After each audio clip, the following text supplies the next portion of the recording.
Welcome to the Passive House podcast, brought to you by Passive House Accelerator, a catalyst for zero carbon building.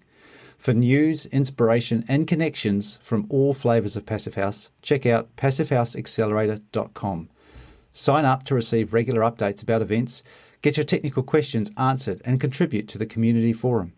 There's loads of free information for experienced professionals and people just starting out on their Passive House journey. We hope to see you at one of our construction, tech, or weekly Global Passive House Showcase webinars. In the meantime, here's this week's Passive House podcast.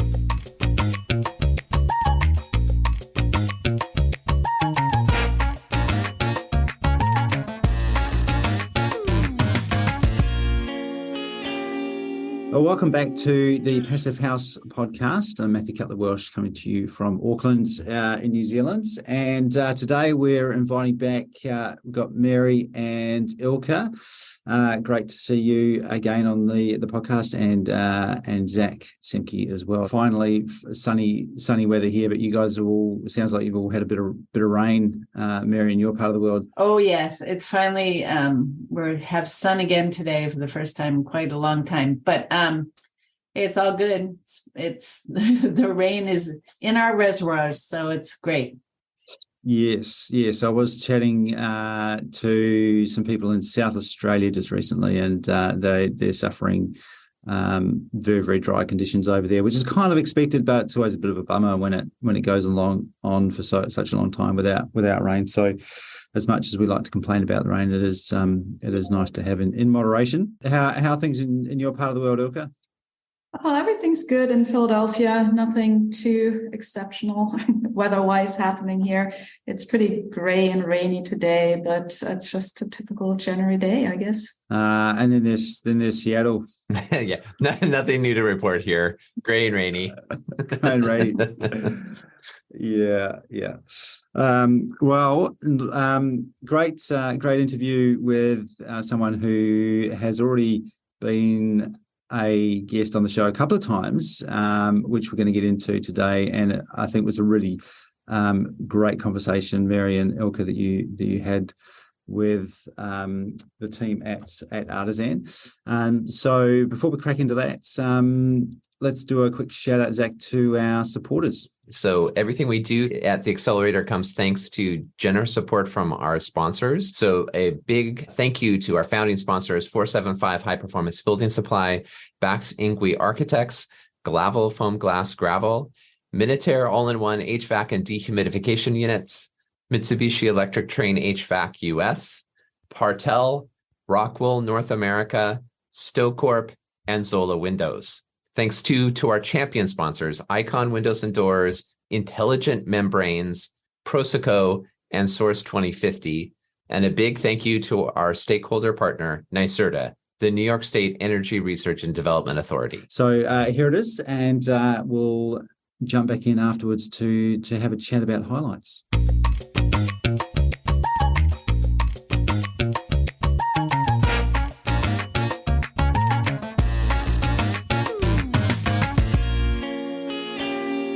Welcome, Tess Bradley and Roussa Cassel from the Artisans Group, Architecture and Planning. And we're excited to have you here for the podcast.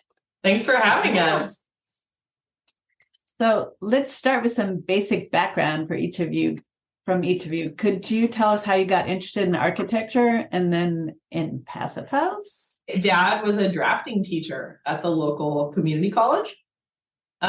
So I grew up drafting, and I got my first job for an architect in town when I was 15 years old, and as a drafter. And so I started in the industry really young, and just kind of moved around till I actually ended up working at the Artisans Group when I was around 20 years old. And I got a degree in sustainable architecture, and I started doing most of the green, like residential design in our area. I had captured a lot of, so I was doing a lot of like SIPs and photovoltaics and geothermal systems and these kind of complicated, sort of slightly greenwashed, kind of homes. I was doing the best I could. And I heard about this lady, Katrine Klingenberg, who was going to be speaking at a library in Seattle. I believe it was the Green Lake Library. So I drove my young ass up there and I sat in on her presentation. And afterwards I walked up and said, I want to do your training. That was, I think, the first round of trainings that they did that weren't in Urbana. It was like the first round of trainings they did in other places. So it was the Seattle training. And I got, I became a CPHC in 2009. So I believe I was the youngest CPHC in the country for a while. I was 22, I think. And I think I was the 8th woman to become a CPHC through PS. That's awesome. How about you, Roussa?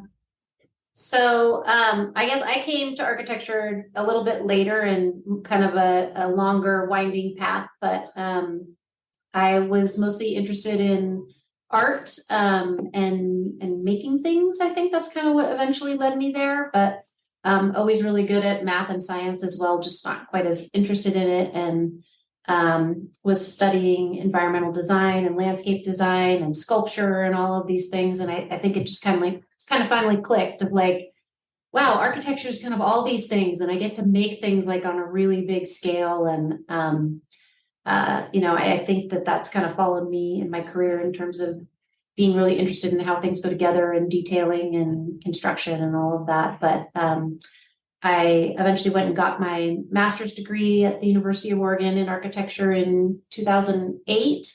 And when I came back to Olympia, I started my own practice and was I think my very first commission was my neighbors inherited a piece of property out on the water, and they were working with a builder who is a passive house builder, Pete Kramiak from Bicycle Construction, whom I didn't know at that time. And we started working together, and they built a semi-passive house. And University of Oregon also has a really strong program in building science and all of that. So I've been introduced to it there in school. And now we lecture there. We love you about. So yeah, that's kind of what led me into passive house, and then meeting Tessa and working at the Artisans Group kind of cemented it. I got my CPHB in 2017. After working at the Artisans Group for a couple of years, we were design build, and I think they had just started offering that training, and Tessa and I were like, well, somebody has to go get this certification so we can, be listed on the website as a passive house builder. And so I went and did that. But I actually think it's a good certification for architects, because if you're not planning on doing energy modeling, it gives you a really good background in, passive house detailing and the concepts behind it. So I'd actually recommend it to more architects who aren't, going to get into the energy modeling side of things. We're actually going to be sponsoring a training here in Olympia, Theus builder training here in the next coming up. I think it's in March. So we really, obviously we're not going to take it, but we're going to cheer everybody on locally who we want to take it. And so we really believe a lot in those trainings. Great, you're spreading the word.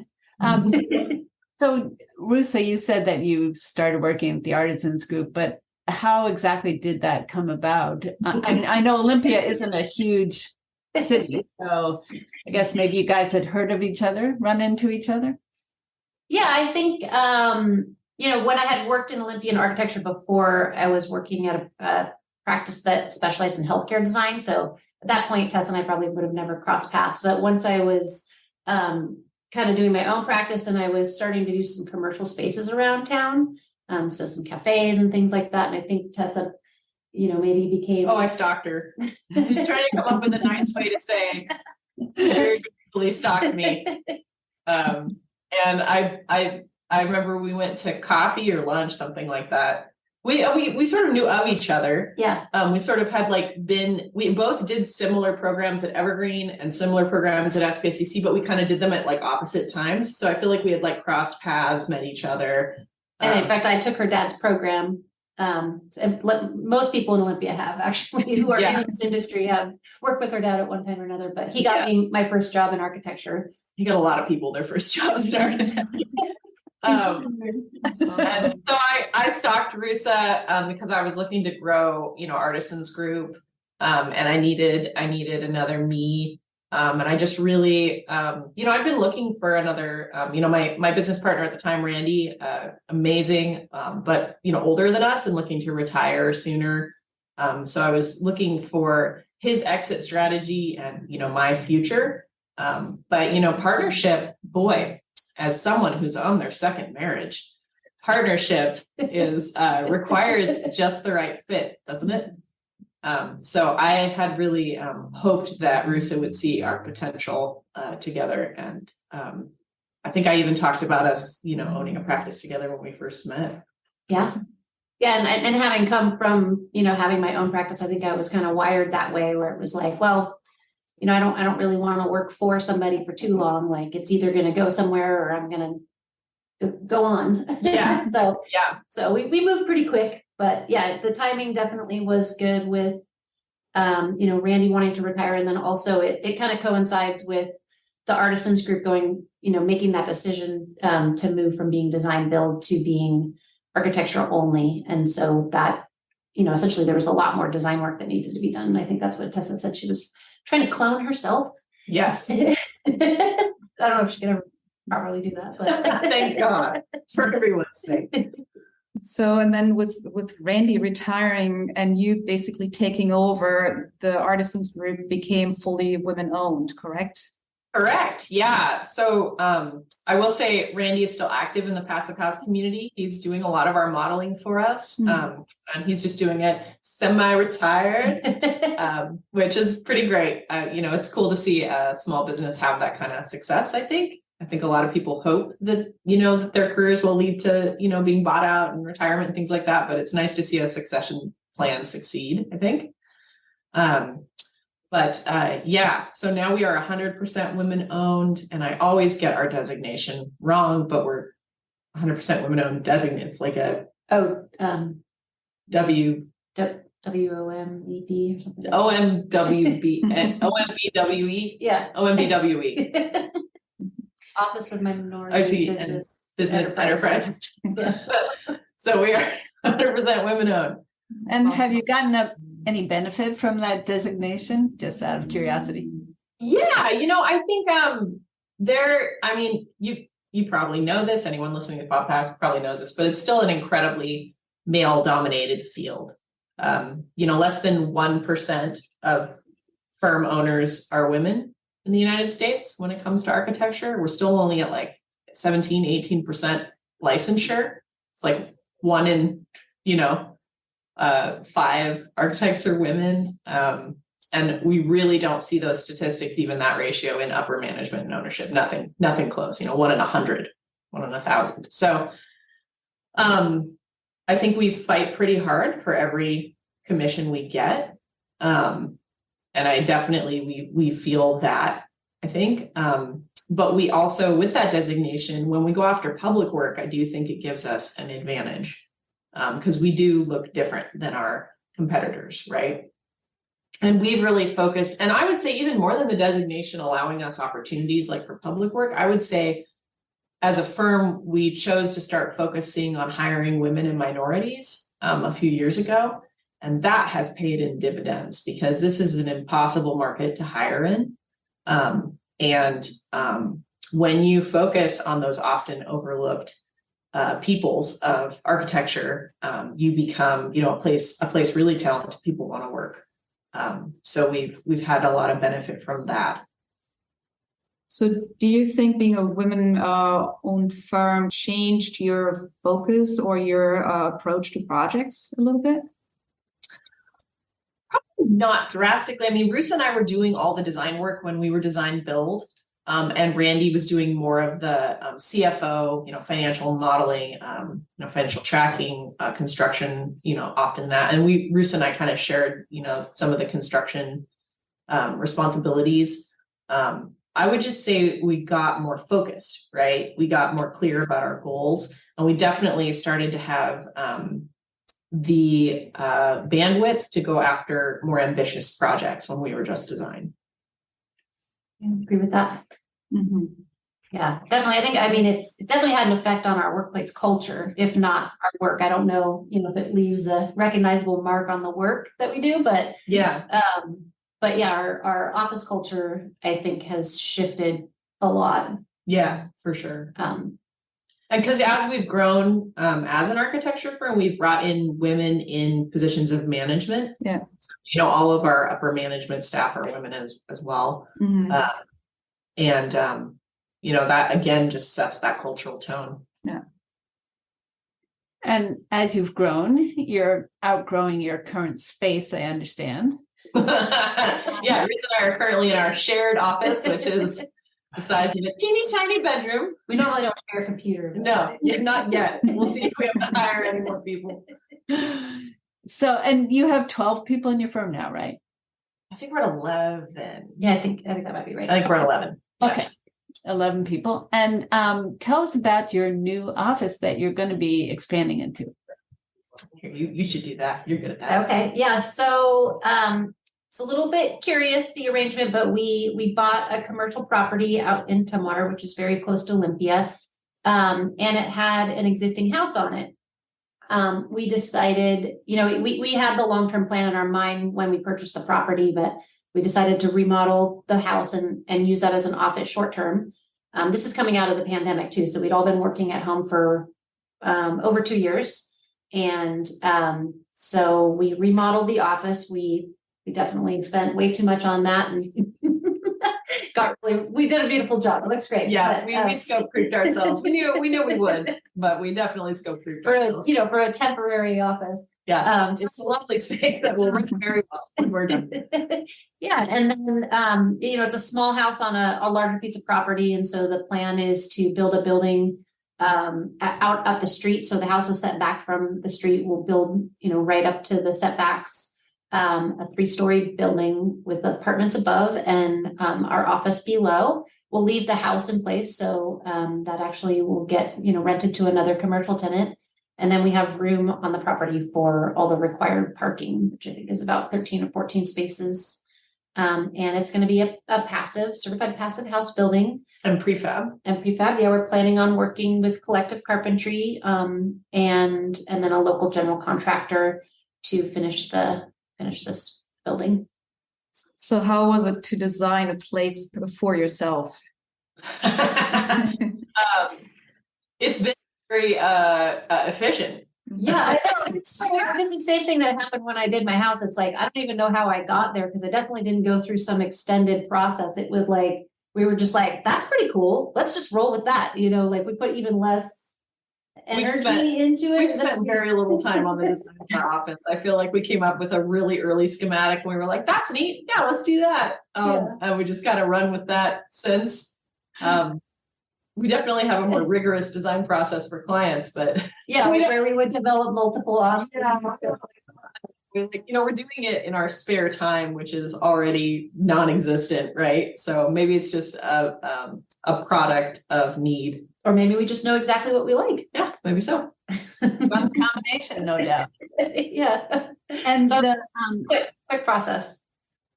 the construction approach, I mean, in a way, you had already solved some of the questions about what type of building assemblies you're going to be using, right? Because you decided to go with the company that you've been working with a lot, the prefab company, correct? We did make some creative choices on our building, though, which Roussa can probably describe in better detail. Yeah, so we're gonna work with Collective on 2 wall assemblies, like a thinner wall assembly for the first floor, which is the commercial, and then their typical thicker wall assembly for the residential stories above, and that's going to create kind of like an overhang at the top of the wall at the first floor. We also want to incorporate some CLT, so we're going to do CLT floors for the ceiling at the first floor, so those will be exposed in our office. So yeah, we're kind of we're trying to do it economically, of course, because we're developing it ourselves, but we definitely want to use it as an opportunity to kind of try some new things and develop some different ideas, I guess. And is the whole building going to be Passive House certified, or are you excluding the commercial space? I think we're going to certify the commercial space. There's not a lot. I mean, it's just an office, there's not a lot of reasons. Like if we were doing like a commercial kitchen or something, maybe we would be like, ooh, maybe a little tricky for our first certified, large scale commercial. But I think just with being an office, it's going to be 2 office spaces, one of which we'll rent. So, I think we'll just certify it. I don't see why we wouldn't. No, I was just curious, since you're using 2 different wall types, if the thinner type is sufficient.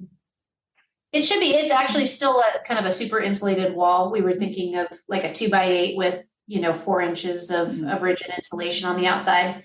I think in some cases, collective carpentry's super thick walls or can even be overkill, which is nice because then you can use it to like offset, less foam under the foundation or, thinner roofs. But yeah, there's always like a strategy, right? So I think our strategy for this building, and I'm sure we'll learn a lot, is to kind of go for that insulation, go for the insulation. I know everyone's kind of like into making the walls as thin as possible usually, but we have the room. There's not a lot of pressure on us to not do the insulation, which might take pressure off of our mechanical systems or our windows, or allow us to have more glass because you know how we are. You've seen our work. We're not shy about the glass, so it might give us more latitude to kind of do some more expressive things with the design. Is our thought. Yeah, I'm actually curious about the vapor profile in your climate. Well, we know some minimums by heart, like you have to have so much insulation on the outside to get the sheathing warm enough to make sure that you don't end up with a condensation plane. So we kind of know those by heart, and we generally don't cross that line unless we can help it. Although you'd be amazed at how many assemblies, we see that do, not ours, other people's. Yeah, but do you need a vapor retarder on the outside of the wall? No, typically, we're more like vapor diffusive from like both directions. Generally kind of the strategy that I've seen the most of. I don't know. I haven't done any vapor retardation on the outside. I don't know if you have. And you, of course, you guys use a rain screen gap on the outside, right? We do. Yeah. I don't know. I don't think we've done a project without a rain screen in maybe 10 years. I don't know. Drip, drip, drip. Yeah.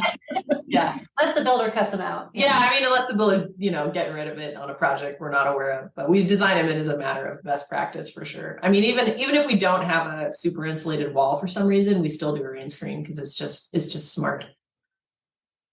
And we should perhaps emphasize what the climate is like there in Olympia, Washington, for those who don't know. I mean, wet. Very wet. And gray. Looks like your background most of the year. No. Yep. and that's people's backyards. Yeah. Right. I think we're climate zone 4, I think. And we get about 20% less sun than Seattle. So yay us. And you're a marine climate, right? We are a marine climate, correct. Yeah. And but talking about building, so you haven't been a design build firm for 4 years. So how's do you have a certain set of construction firms that you work with, or how is that process for you about the whole training of builders? And are most of the builders around there savvy about passive house techniques, or? I wouldn't say more than normal, but we've definitely cultivated and have relationships with the ones that are, right. And I would say we probably have a list of maybe 10 great builders locally that are all passive house savvy and do a great job and we can recommend. And they all kind of have like strong suits and like, a project size that's perfect for them, or a client personality that's a great fit. So I feel like we really tailor, like the ones we recommend to each client. Many of them worked at the Artisans Group. The ones that are still local. Yeah, they have some kind of background from when it was a construction company. Yeah, I think maybe like 4 or 5 of them were previous employees, and we're like, "Hey, want to send another one your way?"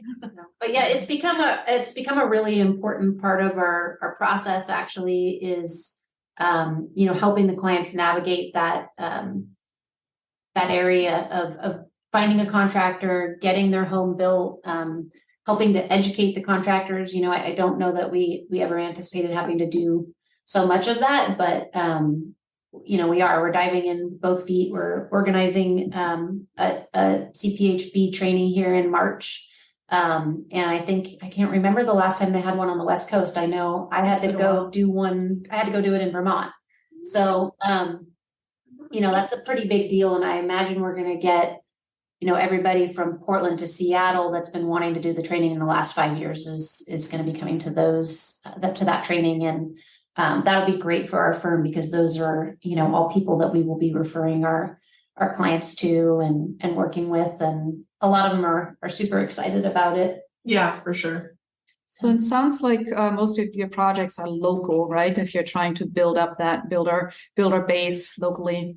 Yeah, and local, I would say, is a little bit flexible. We have projects in Texas. Actually, we're licensed in Texas. We had some projects in Austin. We've had promising leads and projects in Colorado, California. But we do a lot in Oregon and Washington, Vancouver, BC. We haven't built anything, but we've definitely had some interest, and we'd be happy to work there. And we do a lot like in the San Juan Islands and Bellingham. So those are really pretty far north for us, like right up by the Canadian border. Mm-hmm. And so I would say we're like probably mostly regional. Mm-hmm. So how do you a lot in Seattle and Tacoma? Yeah. So how do you find your builders when they're a little bit further away? Same thing, we start looking for somebody who cares about quality and sustainable design, and really they don't even have to care about both, just one or the other, and you can get them hooked, right? So we have a great, passive house builder in Bellingham. We have a great one in Portland. We've got a lady in every port. And you've done a variety of project types now, but still the main focus of your business has been single family homes. Is that correct? I don't think we could even say that anymore. I would say it makes up about 50% of our portfolio. But almost 100% of our passive house work. So. Oh yeah, 100% of our passive house work is houses. Although we have some multifamily projects, coming off the ground this year. So that's a big step for us.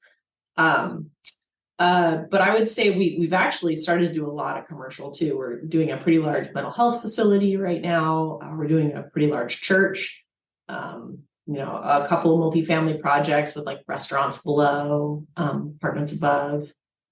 So lots, really a mix. We do a lot of tenant improvement and like small businesses, hospitality, restaurants, cafes, things like that. And that makes up the other 50% of our work, I would say. The commercial energy code is in Washington, and especially Seattle, is pretty stringent, and it's rapidly evolving. And so I feel like we're still trying to wrap our heads around that. But we have a leg up. So that's eventually we would like to be doing some of that work as passive house as well.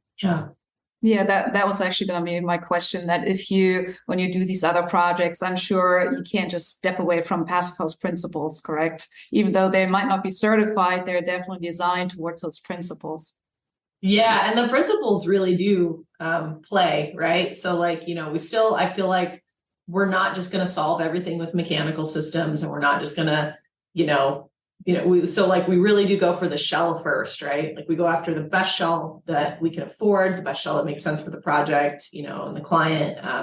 And then from there, we optimize the mechanical systems. And then from there, we you know what I mean? So I feel like the passive house approach still does inform us quite a bit about what we're doing. And your clients are always pretty receptive to that? They don't even know. I'm not sure they know. Yeah. That's the best way to do it. Yeah, even some of our house clients are like, so you're just going to do me a really great house, right? We're like, yep. That's how it works. When and if you ever are, trying to persuade a client to go for passive house, is there a particular appeal for specific benefits there that sells them on it? Yeah, it's well, I think like Tessa said, I mean, selling them on a better envelope or better quality house, like that's that's really easy, and it's kind of already implied because they're coming to us for, you know, a custom home that's designed by an architect. It's like, well, of course they want a better house. I think when we're talking about certification, one of the things that I've been leaning on quite a bit lately is that the oversight that comes with the third-party verification, The quality control. that's the word I was looking for, quality, or the term quality control. Because, you know, they're talking to us and they're like, well, you know, how am I going to be sure my builder's going to do a good job, or you're going to be here all the time making sure that's happening, right? And I'm like, nope, Not all the time, at least sometimes. and that's why you want to get it certified. You know, if you really care about the outcomes and being, you know, sure that all of this is getting executed the way that we've designed it, then, you know, that's where the certification comes in. I'd say at least half of our clients are certifying right now, which is, I think, pretty impressive because we're doing a lot of passive houses right now. I mean, we've tried before, you know, well, it's going to be great marketing, or, you know, you're going to have this piece of paper. Like, they don't care about that. You know, I got to give the clients some credit. Like, they could care less. Yeah, they do care that no one's watching while every gasket's placed, especially not us. So, Yeah, and speaking of building a passive house, Roussa, you actually designed and built your own, correct? Yeah, I mean, I'm still in the process. yeah, the term would be is. Yeah, I presented that at FIAS last year. I think at that point, the outside was done, but the inside still has a ways to go. And I'm looking forward to moving into that in March. So getting close. Yay. Yeah. Again, no spare time. Yeah. The furniture keeps arriving, and I'm like, I had to rent a storage unit because I'm like, yeah. Everything, you know, you have to order everything 6 months in advance or more, and then it just starts arriving, and you're like, what do I do with all this stuff? And so you use prefab assemblies for your home, right? I did, yeah. Worked with Collective Carpentry on that, and that's great because it's allowed my partner and I to self-perform the rest of the project. So we're acting as our own general contractors. He is a licensed general contractor, but he also is doing this in his spare time. Yeah, so again, yeah. it was a good step forward. And you're putting your daughter to work too, right? Yep. Yeah. So, it's been great too. We've had a lot of, it's nice to have a local project again. We actually haven't had one under construction in Olympia since we were a design builder. So yeah, we've been doing a lot of work in north and south of us. So yeah, it's been convenient to be able to take clients through and show them at different stages of construction. And we've hosted a couple of events there. I think we had there was like a small regional conference in Olympia. So we had like a after hours tour there, pizza and beer sort of thing. Mm-hmm. And it was an infill lot, right? Yeah. Kind of a similar concept to what we were doing here with the commercial building. But I've been living in a very small house on my lot that's at the back towards the alley. And I was able to convert that to an ADU and build the house in front. So, it's still a very compact home, and it's in an existing neighborhood. It's kind of nestled right in there in the fabric, and I'm not moving, staying on the same piece of property. So, Any challenge with craning in the prefabricated elements? No, actually, took out my neighbor's internet one day. Wasn't very happy about that. But other than that, no, it was, I mean, we have a residential street, so it's paved. But there was definitely a lot of power lines and stuff that they just went over and craned it in. And those guys are just amazing. They put the whole house up in a couple of days, and, spent the last day bolting everything together. And then they were just like, all right, see ya.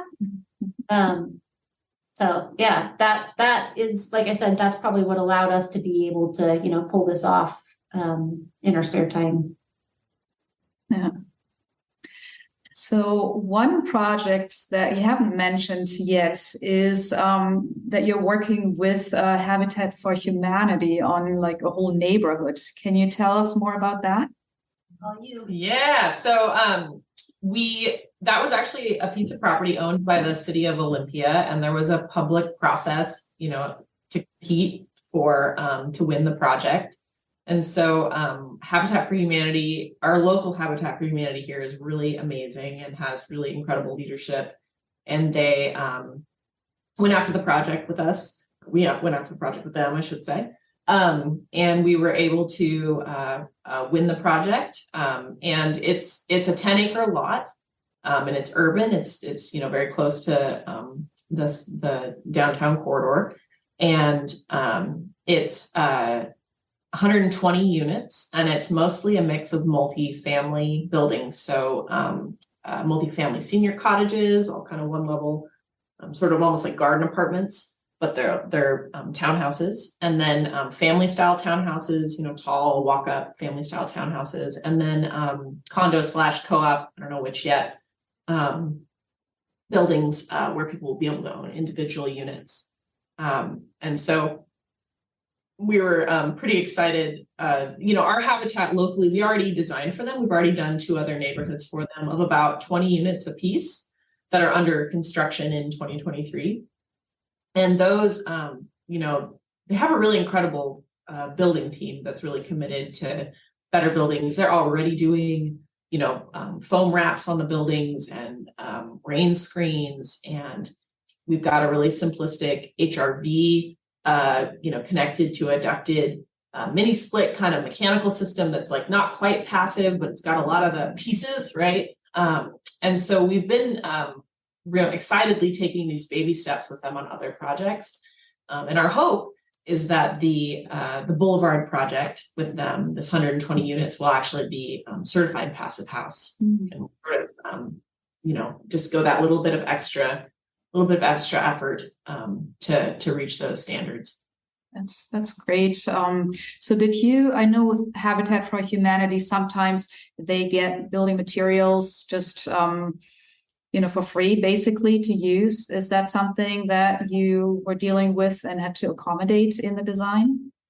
So we're in really early stages. We're not into design development. We're really at land use. So we know the concept, we know what the buildings look like. We've got, approved models for the different floor plans, right? But that's really where we've paused to get through a really large amount of permitting around the land use and the site. So that's where we're at in the process. These buildings will be different in that they won't be built. The senior cottages will be built their usual model, the way that they normally do things, where they get donations. They really just spend volunteer labor. They really grind the cost down to where it's much, much, much more affordable for them as a developer. And then, of course, they pass that savings on to the folks that buy the homes. The co-op building and the townhouses, those are 3-story multifamily buildings. And so those are going to be built by a licensed general contractor. They'll use, to a degree, federal funding, so they'll be prevailing wage. So those are the ones that are going to be much trickier to get to pencil, right? So we've got some financing strategies, but we are grant money, things like that. But we're definitely going to be looking for the simplest passive house solution to every challenge, because whereas a normal developer, there's like a little wiggle room, you could charge a little bit more for the unit, or you could do this or that. There really isn't with Habitat. We've got to get them to be cost effective. But I really love that as a challenge, right? Because if we can figure it out here, the concepts are applicable to every multifamily project we do. And there's no excuse why everyone from that point forward couldn't be passive house. And I also think there's just a lot of people excited about the project. So I do anticipate we'll get donations, or, if there's a passive house project coming on the market and they want a proving ground, or to have, a vocal first client, we definitely will be looking at those kinds of things when the time comes in the stage of the project. Well, that's exciting that you get to target passive house. I mean, assuming that you can follow up, that's an exciting goal for a project this large. Well, and I just love, you do these projects, and there's always, anytime you develop something, there's concern from the neighborhood, right? Because it's change, and change is hard. But, I love that, these are middle-class people that have been priced out of a housing market, and they're just trying to purchase a home. These people qualify for loans. These people work hard, have 1-2 jobs, and there's just nothing that they can buy in their price range. So it's a really, it's a really lovely problem to solve. It's definitely a passion for everyone who's working on the project here at the office. Yeah. And I think, part of the reason that everyone's so excited about the project, especially the city, is that, with the housing crisis, so many of the solutions don't involve home ownership opportunities. And Habitat is really unique in that, all of their units are available for home ownership, affordable home ownership, rather than typical low income housing. Yeah, it's really the only way to build generational wealth. And Habitat, their selection process is redacted, but, they have a disproportionate amount of folks that qualify that are people of color, reflecting the lack of opportunity people of color have had in the United States to build that generational wealth, right? So it even comes down to equity, racial equity. There's a lot of issues that are solved with Habitat's approach. Really a wonderful organization to be a part of. Yeah, no, that's really, really exciting. And hopefully it's going to be a really good example for many more to come. Yeah, I hope so. I mean, this Habitat's really potent, and I would not surprise me if this is the first of many large scale developments to come. Yeah. So how about looking forward to 2023? What are your goals for this year? What are you excited about? Oh my God, survive my son. I don't sleep anymore, Ilka, Mary. Turns out you don't need it. And she says, slugging her next cup of coffee. Yeah, I don't know. It turns out you don't need it. I don't know. I think, we've been talking a lot about 2023 in more terms of uncertainty, with sort of this potential recession that's upcoming, and trying to figure out, where we stand in terms of, are we at that optimal stage of growth? Like, we feel really good about the team that we have right now. We have too much work, but we're also like, well, we shouldn't hire because, there could be a recession. Just like everybody, I think, is taking a minute right now to really reassess where they're at. Yeah. But personally, I would look forward to slowing down just a little. It's been an obscene pace. Yeah, it's been an obscene pace for a while. Yeah, 2 or 3 years, like all the way through the pandemic, we've been slammed, and we're still slammed. So I would hope that 2023 can bring some balance for us as a firm, as an industry. Get the supply chains back under control and just things like that. That would be my goal. Yeah. We're definitely, there is a version of reality going to be interest rate dependent, I think, whether we start 2023 or 24. So we're kind of doing that modeling now, and looking at the future. We're just doing a lot in the prefab world right now, and I'd love to see that translate to more and more, at scale housing, multifamily and things like that. I really do think there's a lot of potential for us in that arena. We're doing some of the funnest passive houses I think we've done in a really long time right now. Got a lot of really neat work, with some innovative ideas coming off the boards. Yeah, it seems like every project is like, oh, this one's an octagon and that one's an A-frame and this one's a barn. And that one's CLT and that one's prefab. That doesn't sound like slowing down, because every time you have to figure it out from the beginning, right? Yeah. I have a lot of hope for us, even with, it looks like there's going to be some kind of economic downturn in 2023, but, some of our projections, I think we'll be able to weather this fairly well. We weathered the first one fairly well. So Passive House was a huge part of that for us. There's always something to build. And you guys haven't been tempted to open your own prefabrication facility? Oh, I already owned one, Mary. Back in the day, Albert Rooks and Randy Foster, my previous business partner, and I briefly owned a prefab business that they named while I was out of town, and they named it Big Walls. So I was the owner of Big Walls for the year that it was in business. We made a couple houses. We did a couple of our own houses. We made a couple houses for other people, and it's a complex industry. Keeping everybody busy, keeping everything at volume, getting the right materials, getting the right equipment. How long does it take to pay off that investment in the equipment? Do you just do your walls? Do you do anybody's walls? Do you do, it's complex. Well, and you guys keep innovating. I mean, I'm just really excited about the Habitat for Humanity project because, yes, it would be great to have a slowdown in the industry a little bit to get, as you said, the supply chain back more functional and more predictable. But at the same time, there's such a huge demand for housing.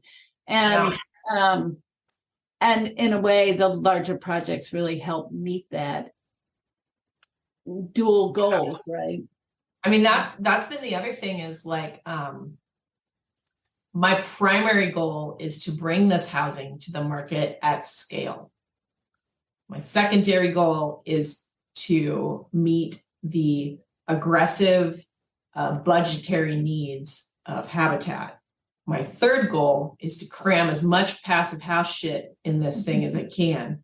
But those are my priorities, right? And it's actually been kind of a fun mental exercise to have to make compromises with competing interests and remind myself of what my primary objectives are. Right. The architect does everything, right? Anyway, on that note, it's been really great having you here with us. We really appreciate your time. Oh, thank you. Thank you so much. Yeah, good luck with 2023 and, slowing down a little bit. And thank you so much. Yeah, thank you both.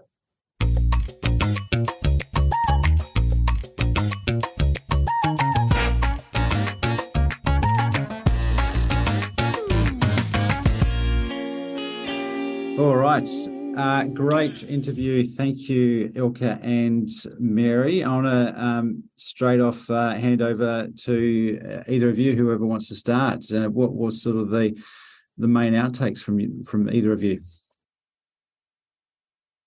Well, I think for me, it was just such a fun interview with these two really, really amazing women, and just hearing about that they've just been around for so long. And I just think we can't forget how much work it was in the beginning to push Passive House further along.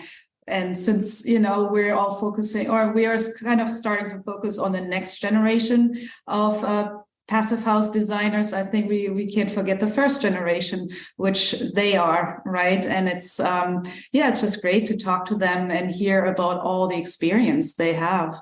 Yeah. You said they sound young, and I feel like they are young, definitely in spirit, but also they're just lots of energy and vitality, and still got a lot of great work ahead of them. But fun was one of the words that I wrote down. They're just enjoyment. But I think it was good that they also kind of alluded to some pretty long days and the hard work that goes into running a practice, but also everything else that's involved in that, plus doing your own houses.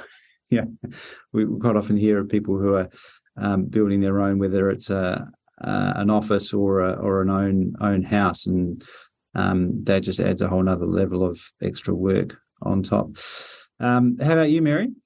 Yeah, I mean, as you were saying, they're doing both, right? They're designing their own office, have that in the pipeline, and then Roussa at least is finishing up her house. And I love this idea. I don't know how practical it is for the general public, but to get the shell of the home put up. I mean, just from a cost effectiveness point of view, get the shell of the house put up, and to the extent you're willing to live with construction ongoing, you could be camping out inside the house while you were finishing it up by using a prefab assembly. I just love that because, it's just another way to try and get a passive house residence without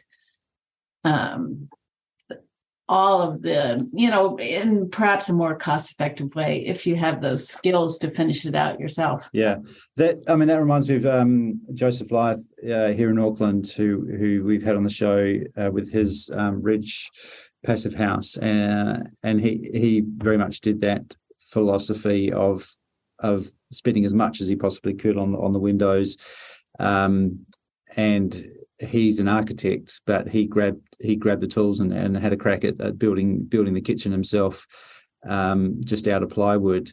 And it makes a lot of sense, particularly when you've got young kids, because they're probably going to not treat the place with the greatest respect, at least early in life. But if you have a really good quality envelope, you can always update the interior and sort of work away at the interior. It does make a lot of sense, but I always feel like it's almost the complete opposite of how most houses are sold in the main sort of real estate industry, because it's all about how beautiful the kitchen looks and how nice the bathrooms are and what the view is and the location. You don't see too many real estate images of high quality thermally broken window frames.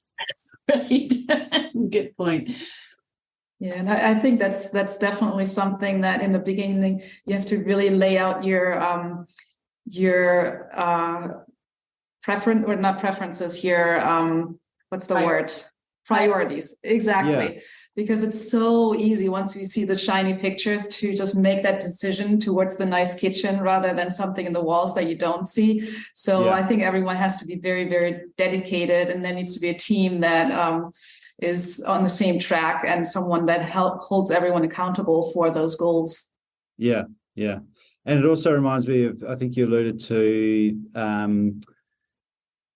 asking about the success of convincing clients, and sometimes it's you either go down that path or you don't even bother and you just do it anyway without if you feel like you're not going to be able to convince someone, then if you have those standards as a practice, as well, this is just what we do, then it's kind of just happens anyway. And I thought that was a really good point about certification, because we often hear about the pushback of the extra cost of just the certification process, and people say, "Oh, well, I could just put that money towards more insulation or even solar panels." But I thought it was a really good point about the fact that the architect's not necessarily going to be there every single day to check every single detail, and that is part of the benefit of getting certified is having that quantified verification of the quality of construction, which is much more valuable than a plaque or a certificate.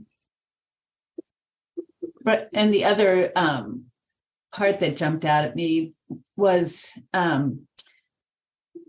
Tessa's background, that she started working for the Artisans Group when she was 20. And that came because her father, was working in a similar field. And I guess, she learned at his need to a certain extent. I'm assuming. And that's just, it's exciting when somebody knows what they're interested in at a young age and gets an opportunity to pursue it. Yeah, totally. And then support others. I mean, you made that point about early on that one of the standout differences of the Artisan Group is the role of women, not just working in that industry, but owning it, leading it, and supporting others through it, and being very genuine about that. I think it's it's great to have organisations like that in the industry that are shifting that balance that she alluded to at the start of just being such a minority. Less than 1% of firm owners are women. That was really sobering. I mean, I knew it was bad, but I didn't recognize that it was really that bad. And I mean, Tessa, so this was really a fun interview. I've known Tessa, of course, for over 10 years now. She's a good friend. And this is always fun to hear new elements of her story. And about her dad, I thought was really interesting. I hadn't heard, I think that she had mentioned that she grew up, learning drafting from her dad, but I didn't know that he was such a mentor for so many architects in Olympia. And Roussa alluded to that. And it was fun to learn more about Roussa's story as well. I thought that Tessa's characterization of Roussa as representing Randy's exit strategy and Tessa's future was really interesting and seemed right on. So there's also, the Artisans Group is just a really, it's a leader in so many ways. And so like and clearly Roussa is a very strategically a critical piece of and partner there.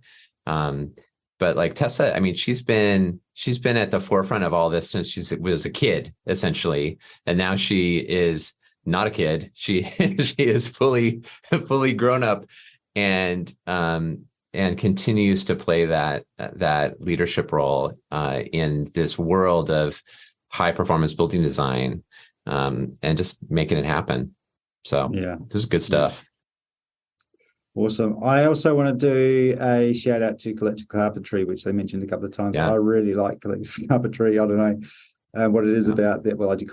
I just really like their philosophy, and I can see a really good fit between those guys at Collective Carpentry in terms of the fun that they have, but also the enjoyment of the work that they do, and Artisan. It just seems like a very natural fit for those two to work together. And yeah, the Collective Carpentry have also been on the accelerator, so you can check out some of their videos and previous work. All right, anything else, Ilka, Mary? Well, I just thought it was also really nice to hear about the project that they're doing with Habitat for Humanity. And I think it's just so great that Habitat for Humanity actually picked an architect like them, because that's fairly unusual, right? So it just kind of shows their dedication to the next step of buildings that they want to build. Yep. And also, I guess Tessa's comment that maybe they can't fully get there right away, but that it's always on their mind to go towards better building, towards passive house or high performance. And it's, I think it's great if you start out with someone thinking like that. Yeah. And I think the other good thing about that is them thinking about what they can get away from that experience, what they can take from that experience, and figuring out how to provide what that means for broader market, to say if they can pare back the costs but still deliver a passive house standard building, then that has implications beyond just Habitat for Humanity. But that if they can do it in that budget constraints, then it could then become applicable to a much wider audience as well, which is very cool. Very good. All right. Well, thank you for that. All good stuff. Zach, what have we got coming up? Yeah, we have a lot coming up. And I also just want to mention kind of a related note is that the Artisans Group just became an accelerator partner of Passive House Accelerator. So this is a way for practitioners to support the accelerators programming. And so I wanted to thank the Artisans Group for being one of our first accelerator partners. If you're a practitioner and you're interested in learning more about that, shoot us an email at hello@passivehouseaccelerator.com, and we can fill you in on that. But thanks to the Artisans Group for that. So awesome. Lots happening. For one thing, the International Passive House Conference registration is open, and I think I think the early bird might be available when this airs still, but definitely act quickly if you want to join us in Wiesbaden. It's going to be a great conference, and we'd love to see folks there. On the accelerator program this week for the construction tech edition of Passive House Accelerator Live. That happens every fourth Wednesday of the month. We have the Designer's Roadmap to High Performance HVAC presented by Barry Price and Kramer Silkworth. Then, and that is at noon Eastern, 9 a.m. Pacific, which makes it 6 a.m. in New Zealand, I think. Yep. So it's something like that. Yep. It's humanly possible to come if you're in New Zealand. Definitely. Drink your morning coffee while yeah, you're... That's right. That's right. But that would be Thursday. If it's a Wednesday program for us, it's Thursday for you. So then on the next day, on Thursday, this is definitely not feasible for you in New Zealand. On Thursday, January 26th, we're kicking off season 2 of the Building Performance Interactive program that we do, which is a UK-based program that's at 9 a.m. Eastern. So it makes it 2 p.m. GMT for those in the UK. And it's going to be offsite construction and meeting the growing demand for better buildings. So it's going to be looking at offsite construction, embodied carbon, operational carbon, a cool model in the UK for that, presented by Pat Kerwin and Brian Kennedy. And then on February 1st, the first Wednesday of February, we are kicking off our new 101 series of Passive House Accelerator Live. So every first Wednesday of the month will be 101. And none other than Michael Ingwe, the founder of Passive House Accelerator and principal at Baxter Ingwe Architects, will be presenting 10 steps to designing your first passive house, tips and tricks from an architect. So that's February 1st again, noon Eastern. Lots on. Good stuff. Yeah. As always, check out passivehouseaccelerator.com and sign up to newsletter so you get all those dates and times because there's a lot to remember there. And as you mentioned, some of those times might not suit, particularly if you're outside of the US, but all of that content will be available. And there's a ton of videos, recorded sessions that you can go back and watch later on if it doesn't suit your time zone. Very good. Hey, thanks, Ilka and Mary. We'll see you back again next month, hopefully not too far away. And but we'll be back again next week on the Passive House podcast.